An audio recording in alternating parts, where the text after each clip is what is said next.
Viral di media sosial sebuah video tentang seorang anak yang menyanyikan lagu untuk ayahnya. Video tersebut diunggah oleh Haisya Muchtar pada akun TikTok-nya, @haisyamuchtar, Kamis tanggal 22 Juli tahun 2021. Saat dikonfirmasi Tribun News, Senin tanggal 26 Juli tahun 2021, perempuan asal Sukabumi ini mengabarkan bahwa video tersebut direkamnya pada 2018 lalu di Kecamatan Padalarang, Kabupaten Bandung Barat, Jawa Barat di rumah orang tua bocah tersebut. Pada saat itu, bocah bernama Kinanti Pandia Maheswari yang merupakan keponakan Haisya ini masih berumur 3,5 tahun. Saat ini, Kinanti yang akrab disapa Cuneng, sudah berumur 6 tahun.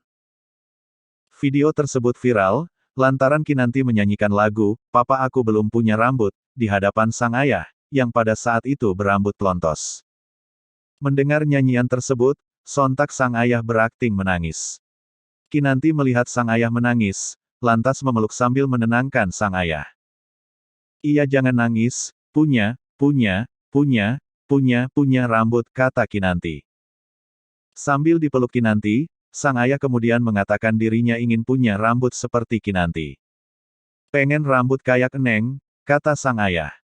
Mendengar keinginan sang ayah, Kinanti lantas berkata akan membelikan rambut untuk sang ayah.